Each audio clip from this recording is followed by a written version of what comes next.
Welcome back to the show, everybody. Today we're going to continue our series, Dermot requested leg end series. And today we're joined by a man that many League of Ireland fans will recognise straight away on the screen, the one and only Dermot Keely. Dermot, how are you? I'm good, thanks very much. Listen, thanks so much for taking the time to come on the show. Pleasure. As always, you can find the shows on the Dynamo Podcast Network on YouTube. You'll get audio versions of the show on Spotify. And today we're going to take a deep dive down through Dermot's career, both as a player and as a manager. And it's quite a list. Dermot, where do we start on this? I mean, signing Home Farm back in 1973, where it all started. Yeah, I was a Home Farm boy. I played with Home Farm all the way up. And the logical step was to go and play senior football then. And then I've been very fortunate, I think, in my career. Luck is, everybody says you have to have a bit of luck, and you do. And I came came along at the time they took over from Condra and moved into the League of Ireland. And from then on, I mean, there was no pathway through to the League of Ireland at that stage. But now you're in Home Farm, you're in the schoolboy setup, and all of a sudden they've the League of Ireland. And I was there at that time, and I think probably quite fortunate. Brilliant. And then the move came around to St. Pat's. Well, we won the cup with Home Farm in 1975. And when you look back now, we bet Shelbourne, who we were amateurs, strictly amateurs, and I think they were on 500 quid, which in 1979, a bonus, they were huge. It was huge. And I think we were 11th and they were 13th. They were probably one of the two worst teams in the league. I've always said that I think it was, now I could be completely wrong, but it was very early on, it was the first or second match, cup final ever televised. I don't think they televised another one for 10 years. It was that bad. But we won it, 1-0. And that was the start of it then. I left. Joe Smith, really. Pats came in. George Richardson was playing with Pats, or was managing Pats. George, Damien Starr, and wanted Joe Smith. I wanted out. He didn't particularly want me, but he got two for the price of one. So I tagged along with Joe Smith. Subsequently, Joe got sick, and I went from there, and it just started off. Fella came in, Barry Bridges. He was brilliant again. Took a liking to me. Kind of got me head on. I was with old pros that were, it was League of Ireland then. It was different. They liked the point, and it was very part-time mentality. And then Bridges came in, and obviously coming from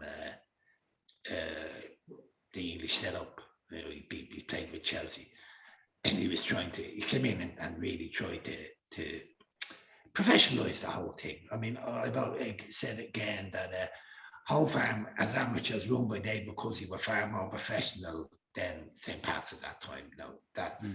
So,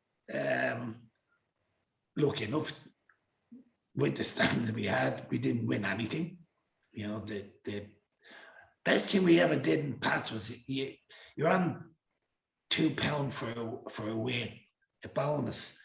And then when we got into the bottom three, you got £4. So you got a double bonus if you won the bottom three. So we constantly stayed between like fifth from bottom and fourth from bottom. So when we got up to fifth, the £2 start coming back in. So then all of a sudden we find ourselves in a couple of weeks' time back down playing the bottom three, and you're getting £4 a point. I mean, it was just whoever devised the system was mental.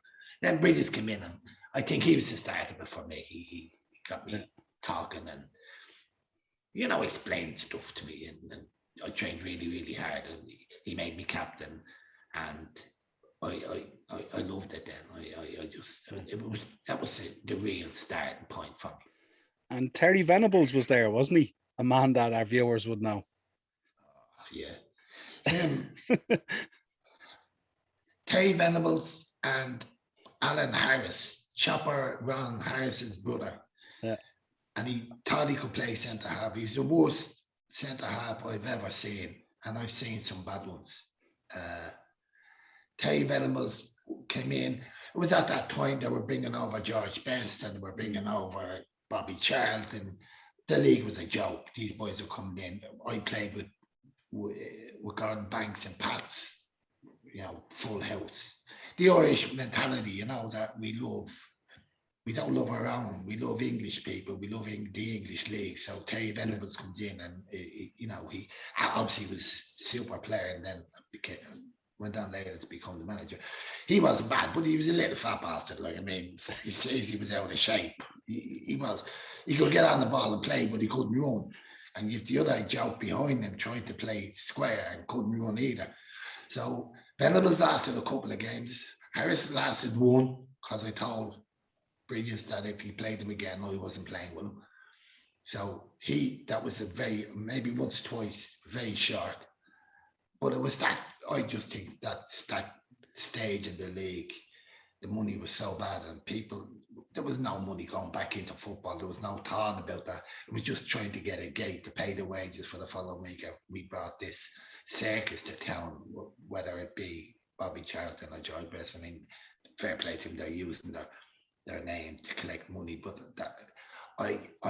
it offended me, and it always has, and it always will. Yeah. So then the move came around to Dundalk. Well, they sacked Bridges, and I wasn't now. I'm not one to mind to keep my mouth closed, so they brought in a fella. I was very unhappy. Rafa Flaherty they brought in, who was a lovely man, and I've apologised to him since for my behaviour, but he wasn't up to it. And I stopped playing. I said I wasn't playing. So I missed the last couple of games. At that stage, then they could hold you on. They could hold your registration. You weren't a free agent. So McLaughlin came in. Brian McConville had died early that year, playing Pats, Tommy McConville's brother, and he played right back, and he's mad. He's just mad he was. So I think McLaughlin signed me originally to play right back. So when I went there, Paddy Dunning was away in America playing for the summer. I played with Tommy centre half. Paddy came back. He put me right back, and again, disaster. I couldn't play there. I was absolutely. I hadn't got a clue. So I went to him and said, "Look, you're wasting your time. I'm not going to be able to play there." So Tommy McConville could have played in goal. So he said he'd play right back and I'd play centre half. Again, that bit of luck, that bit of thing just comes, and that was, kicked off from there. Then spells at Glentoran and UCD before the move to Rovers. And around with McLaughlin at the end of the year, felt that he was the bowler had always difficult on the dog, never had any money, always crying poverty, same old. And McLaughlin, I thought, was just listening to them and hadn't any ambition to win the league. So I went to Glentoran that year, and he won the league. Goes to show you now what I know. So I went to Glens. I had a super time up there. They call it Protestant East Belfast, but I had an absolute ball. Again, I went in, and the second year I was made captain. I was travelling up and down the road, but I loved it. I absolutely loved it. We had a really, really good side. I don't know. Nothing but good to say about the North. I came back down then, and McLaughlin wanted to sign me, and I didn't want to sign. I signed. I felt that I was too early. I felt I was ready to manage. So I took Tony O'Neill. I met Tony O'Neill, and he took over they were looking for a player manager, and they were looking to do things a bit different. So I went there to change it. So I played with the university fellas. I brought in Robbie Gaffney, all the couple of senior or older heads to play with the thing. And this is where McLaughlin will come in again, because he's a devious bunker. I tell you, he's all of a sudden there was no money in UCD, and Tony said he was struggling, and they came to me, and I said I had to let the 5 players go, And I said, no chance, because that was the as they call the modern word is the project, Yeah. Well, my project was not to get sacked, kind of, but the Mm. project was that we were going to bring in part-time players. So I said that I'd be better going. And lo and behold, McLaughlin comes in with that he wants to sign me for Rovers. Now, to this day, I don't know what conniving he did to do to organise it, but it was looking at the time. I was glad that I was losing a job but getting a job. Yeah. And then obviously I didn't realise what was ahead there either. Like, so again, McLaughlin was again big influence, big Yeah. influence. Absolutely. So then we move on to Rovers, and this was a special time in your career, I'm sure. I'm very close to Rovers. My mother was from Mulvey Park, and I remember all the hoo-ha about like Milltown being sold, and to save Milltown and keep Rovers at Milltown, all the different campaigns that went on to try and save it and all. But this is where we get into the 4 in a row, which is historical in the league when you think about it. It stands up there against any achievement to this day. Talk to me about your memories of the 4 in a row and the players. And I think that it wasn't just. I've always rated highly leagues. I have never rated highly cups since I won it. The first year I won it with Home Farm. You get a bit of luck and you do things. You have a chance to win the cup. Anybody has. But to win 4 leagues and 3 cups for like 3 doubles, I think that's phenomenal. It'll be a long time, I think, before the 4 leagues currently I think that the could Rove side could go and do that.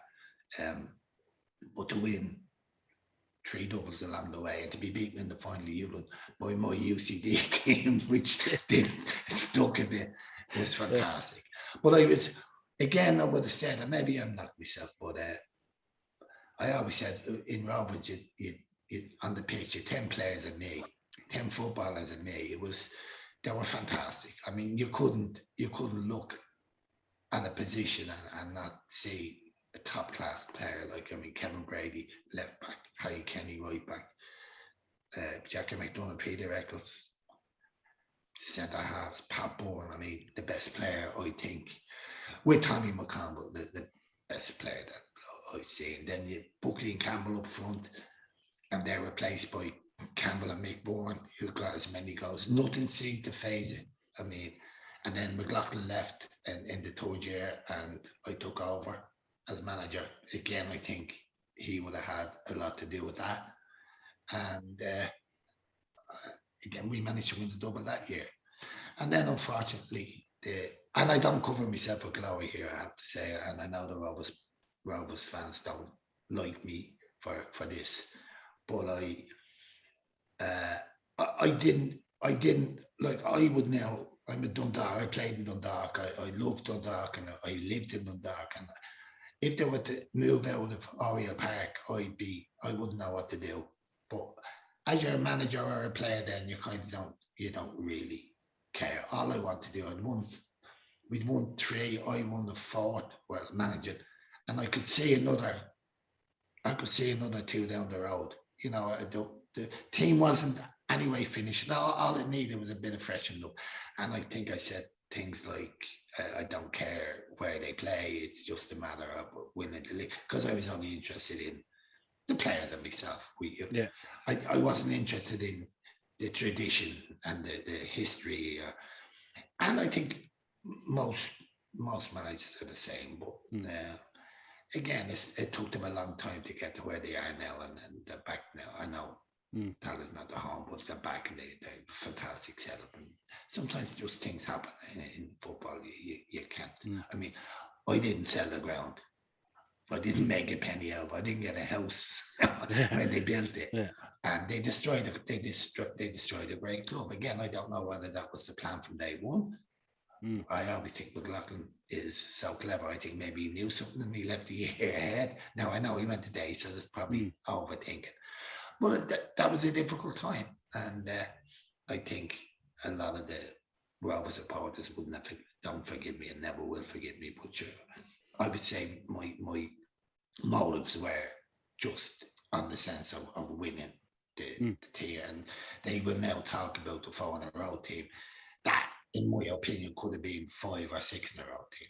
So you as much as you kind of seem to be stamping on people's history, you're also trying to create history. Like, you're looking at a crowd of a group of players that, it'll be hard. It'll be hard pushed to put a group like that together again. I mean, fantastic. Not just players, fantastic people, mentality wise, training wise, everything.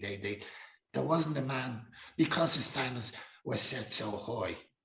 Pat Bourne, you could be winning 3-0 at half time, and Pat Bourne would go to the centre forward because he hadn't squared the ball back. He tried to shoot himself and try and rip his heart out. There was no. You had to be at your very best all the time, or someone told you. It wasn't even a manager. You just were told that wasn't acceptable in the club. And again, brilliant to be part of it. Yeah, when you say it to me like that, it kind of makes sense now that, like, the focus couldn't be on the ground and what was going on there, because you guys were so wrapped up and driven in success and football and trying to write your own history as you went along and stuff like that. So yeah, I can see that. Probably not the players as much as me. It might have been an ego trip on my part. I wouldn't think so. I've only ever thought of when they won a league, win another one, and all I ever wanted to do from day one was just win matches, win things. I am not the best of losers, so that would have been in my mind. But I still missed. I missed the vital thing that a club has a history, and you have to respect that. And in fairness, I probably didn't. Yeah, fair enough. But still, an unbelievable achievement, and especially for you to go on and clinch that fourth one, with especially what was going on, was remarkable. So incredible. Yeah, the fourth one was, I think it was the best one of the lot. Like, it was just before the sale of the ground. But I think we won more matches and gave away less goals. I mean, I just went in, and the players there just made it so easy. Like, there was nothing. They just started again, throwing it all out again. The mentality in the club was unbelievable. I've never seen it before, and I will struggle to see it again. I think anyway. They were unbelievable. Yeah, it's an unbelievable bunch of players. Yeah, it's a marked success that, like, this is what was acceptable. This was the benchmark, and this is what had to be achieved. And that drive and ambition to do it was incredible. Maybe it's misplaced. Maybe it gets in the way, but that's your character. That's the way I am. I was never one for holding jerseys and, minding medals. I don't have them. I don't keep jerseys. I don't keep medals. I never was anything. I was just focused on getting one and doing another one. And that might be wrong, but that's the way I am. No, that's what you are. That's a common thing I hear when I interview guys on the show and stuff like that. I've spoken to a number of League of Ireland players who are very successful and won a lot of leagues and cups and stuff, and they always tell me they never sat in the moment and relished the success of that moment. It was only years later they realized what they had achieved. Sure. That they were always looking to the next cup or the next game or the next league or whatever it was, So so it's a common thread. It's not unusual what you're saying. Well, I don't want to put myself in the line of superstars, but I mean, I think if you're not driven like that, then you don't make it. And if you've got 11 people driven like that, you get the results you got. You get 4 in a row, you get 5 in a row, you get 6 in a row, whatever it's going to be. But it takes a huge,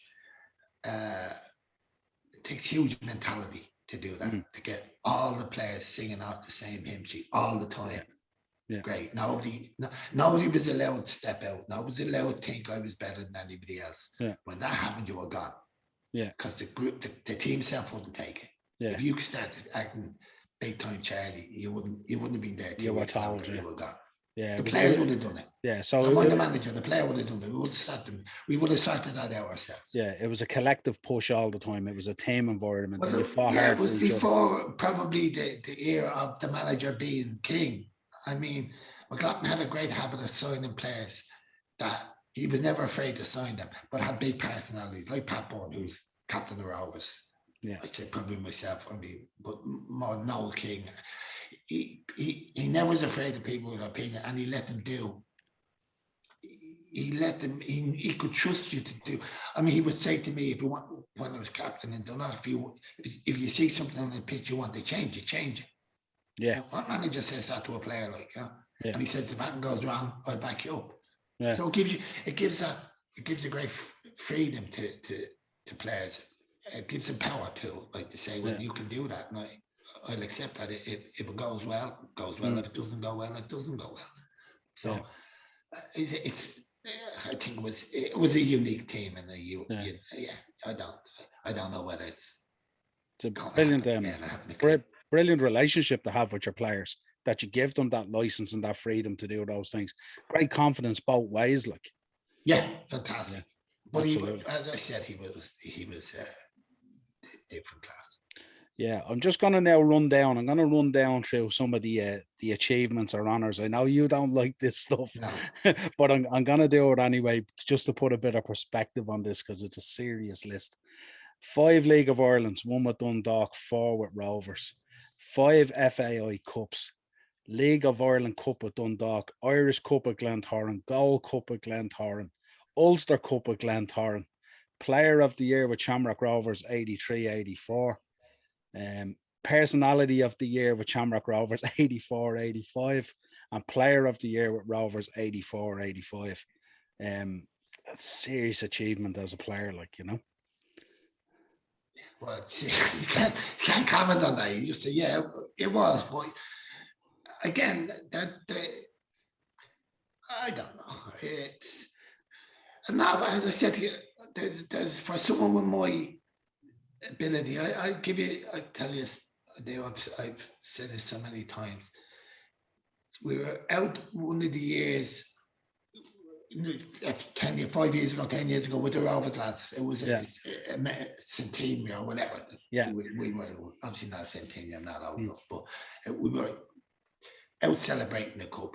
Yeah, and we were having dinner, and all the lads were going, John Cody and all telling stories. Do you remember this, Jim? Do you remember this, Jim? You remember I done this? And I was sitting one side of my Papa was sitting the other, and I said to him, no, they were talking about getting on the ball and going on these amazing runs, and he'd be laughing and he's saying, that's great. And I said to him, Jim, seriously, did I not ever get on the ball and have a little run down the park and pass it and get a 1-2 and stuff? And he just looked at me and he just laugh, like, and he just said, oh, he said, Dermot, see, he said, if there was no ball, you would have been the best player in the world. So, and I think he said that coming from someone that respects me. I know. I just think that's some joke thing. I mean, Papa will tell you the time we was on and we were playing in the car park and I kicked the tractor. I was out for 2 weeks. Like, you know, I said it was my laugh because I was able to sit. I came up and I said to McLaughlin, I'm not training anymore on a Saturday. They were all great, little touches and all, but sure, I was gone. It was like them circle things. I banned them when I was a manager at the warm-ups because I was the one that was always in the middle. That's why I was fit.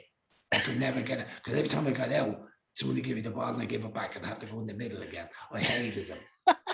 So, might sum up, and I know I don't mean, I'm not knocking myself. I know you don't achieve that without having some merit, but my merit was not my feet.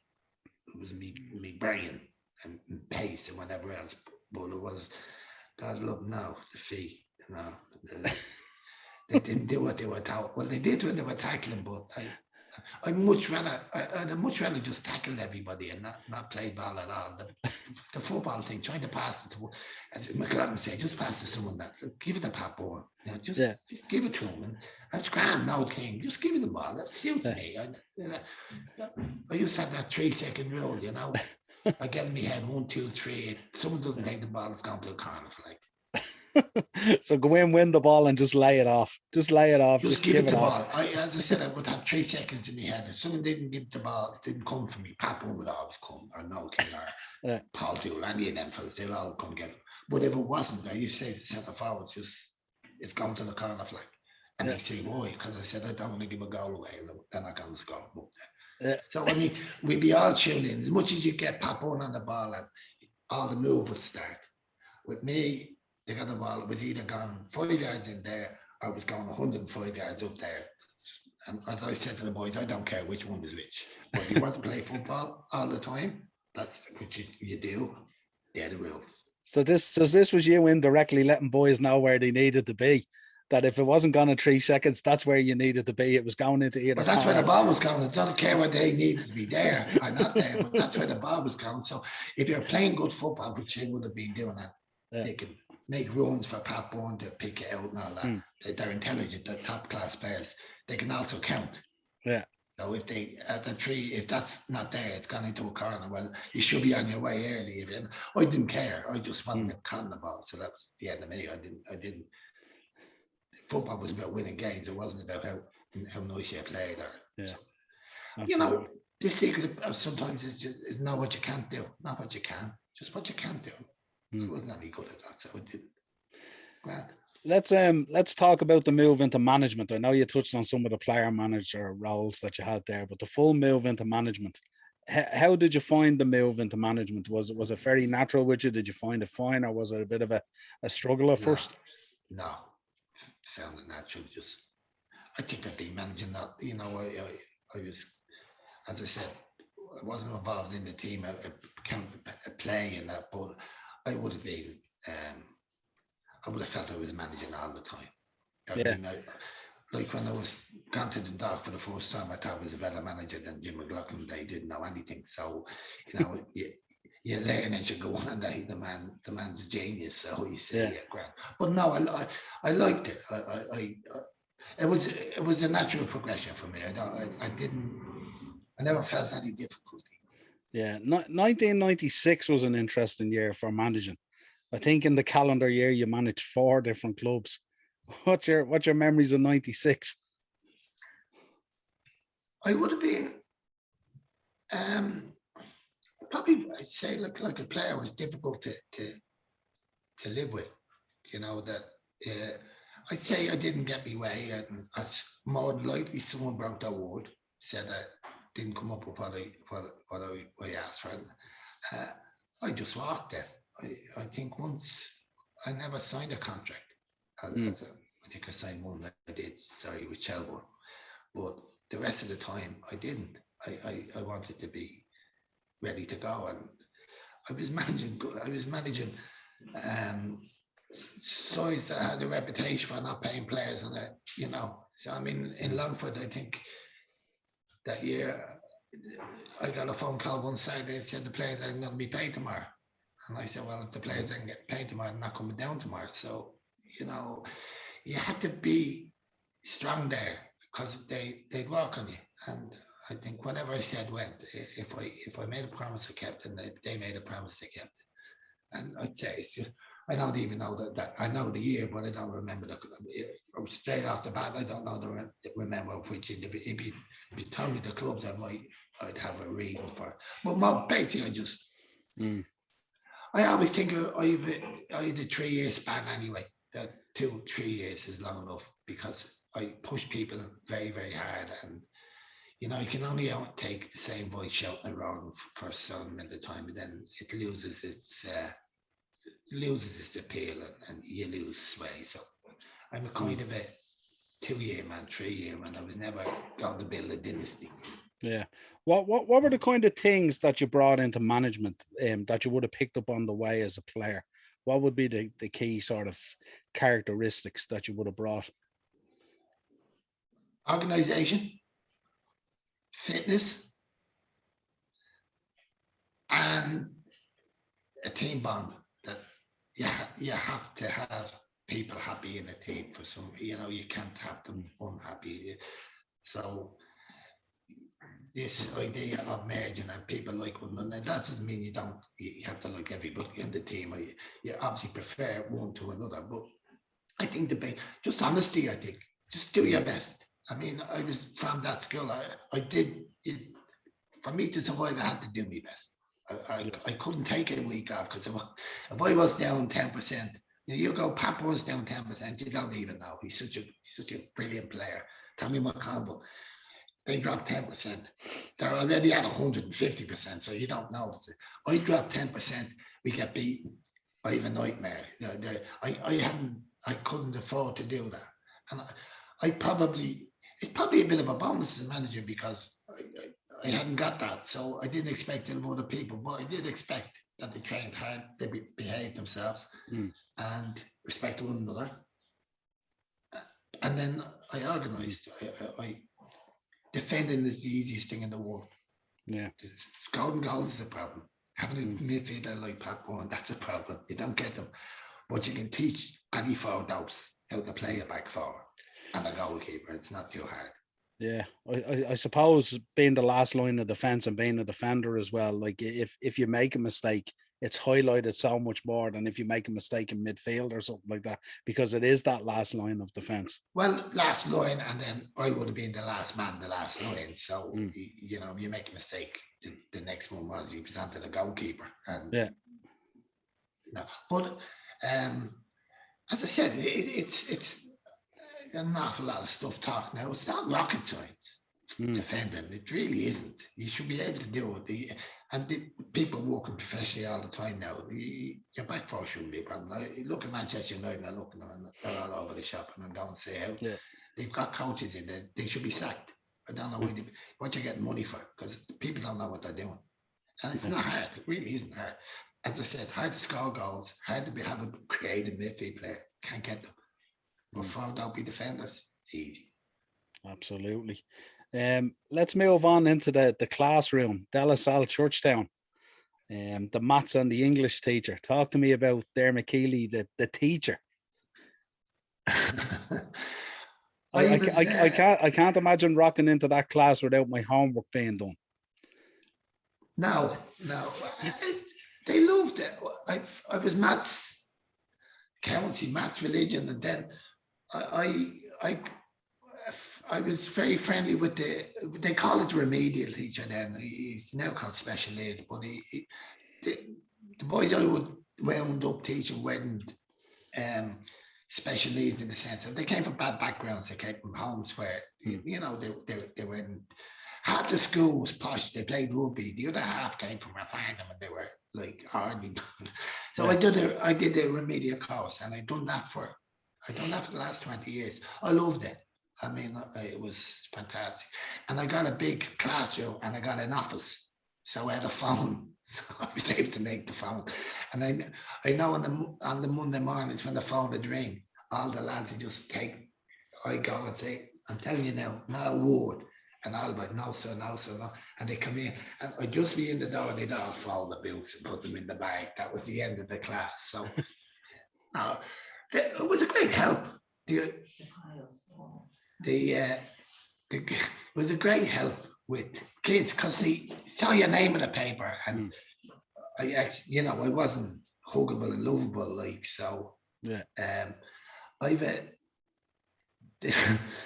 had a principal. I had a couple of great principals, but as we were getting towards the end, there was a younger fella took over, and he said we were playing with. I don't know. We were playing a playoff match in the Premier Division, not to get relegated. We were playing Rovers, I think. I don't know who it was with, and we played Wednesday, and we played Sunday, and then the following Wednesday. So I didn't go into school, but the match was on television. So I went in. Now we won. Rovers got relegated that year. We won, so I didn't go into school all week. I was just out on the piss then. So that was grand. So I went to school the following Monday. First time ever. The principals loved the fact I was working because it was good for the school, and I was a decent teacher. I never had any problems. So he says, "Can I see you in the office?" And I said, "Sure." So I went into the office, and he said, "Congratulations." And I said, "Thanks very much." And he said, "Saw you on television on Wednesday night." I said, yeah. He said, he said, "I have a sick note here." I said, yeah. He says, "It was piles, And I said, yeah. He said, "But you were managing match. I saw you walking up and down." I said, yeah. "Did you see me fucking sitting down?" He said, "No." I said, "That's why." So I just turned on my heel and walked back.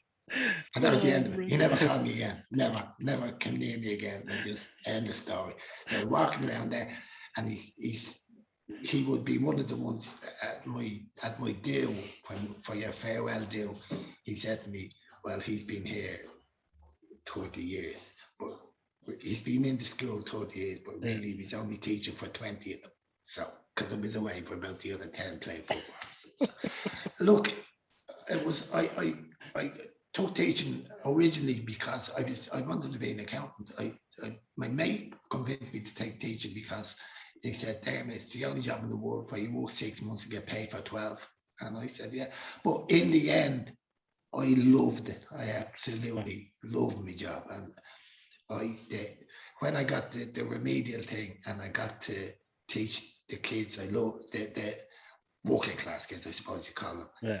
Bit of crack, there was a bit of life in them. I loved it. Absolutely. It was, well, again, another thing, pure luck, because I had when I went to university, I had no intention of teaching.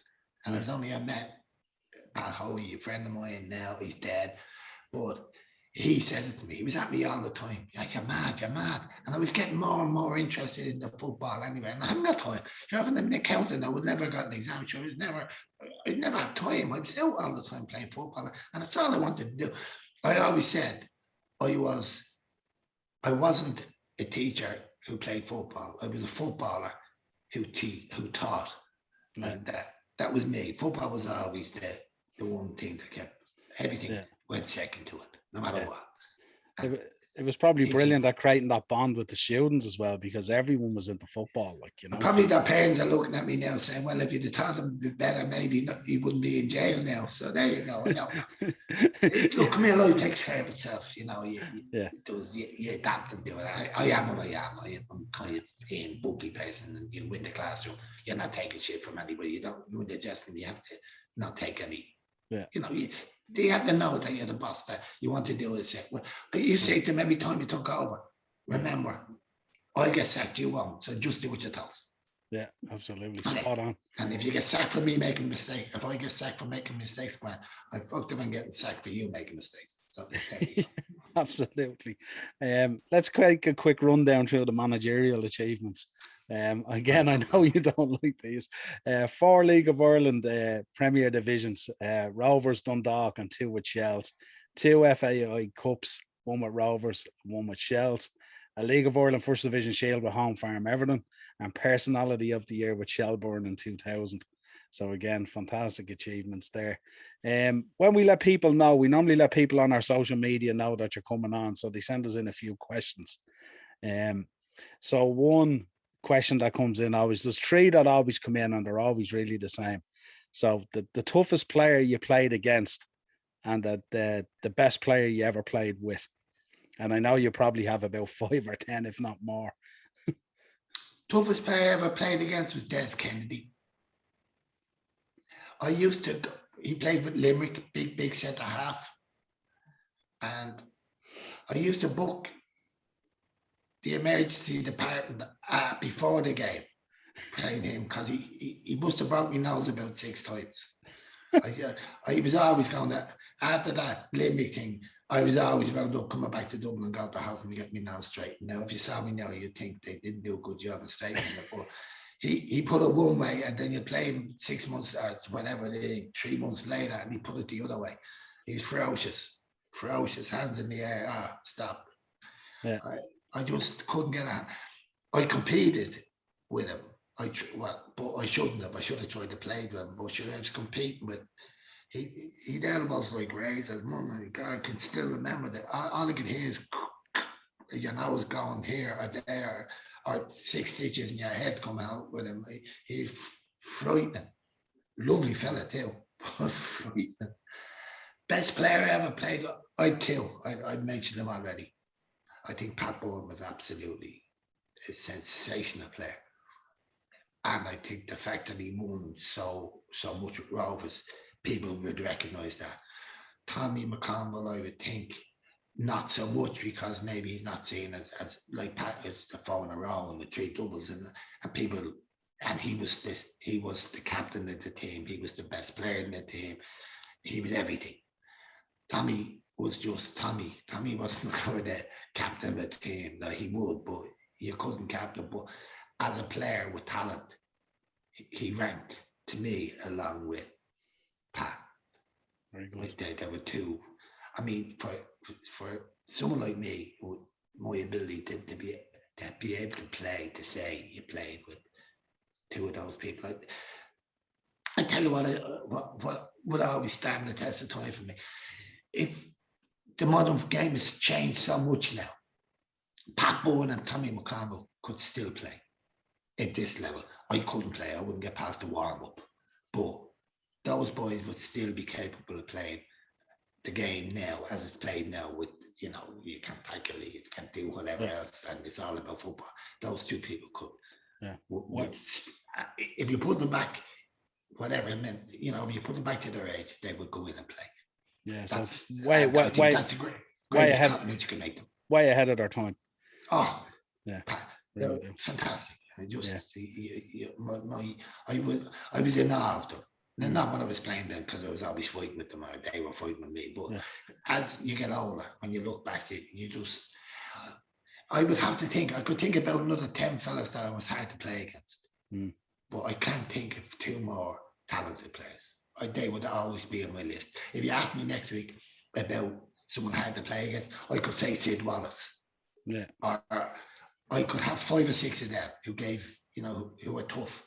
Yeah. But the other two are they're on the league. They're absolutely exceptional. And it's such a privilege to play with them. Yeah. One of the other questions that comes in, and you might want to have a think about this one, is if you could have dinner one evening with anyone past or present, who would you like to sit down and have a meal with?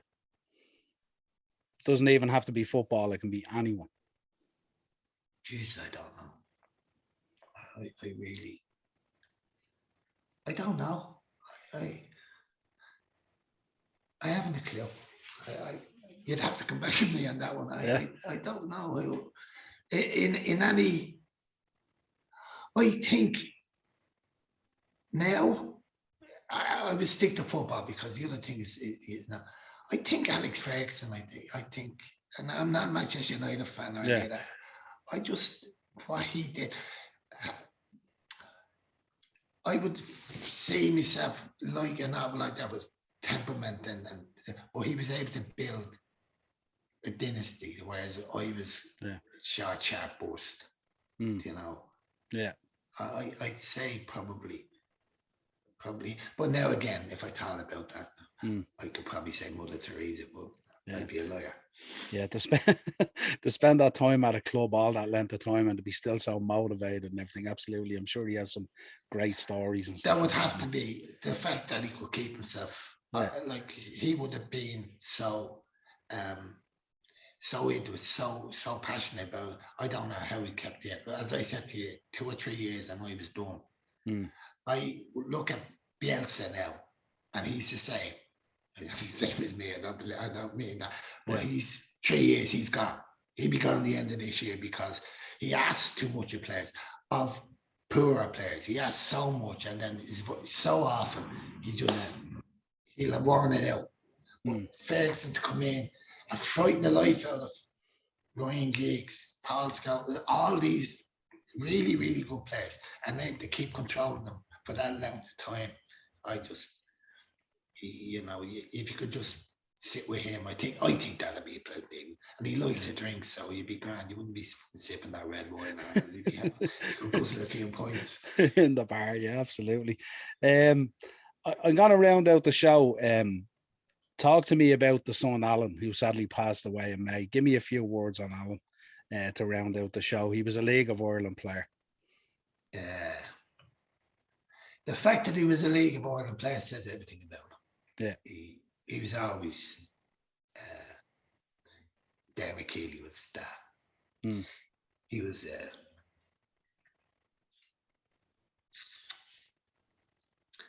I don't know. He was the opposite to me. Yeah. He was a lovely footballer, a lovely fella.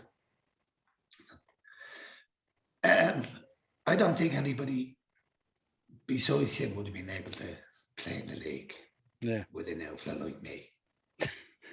He was able to with his ability to meet people, be nice to people, make friends.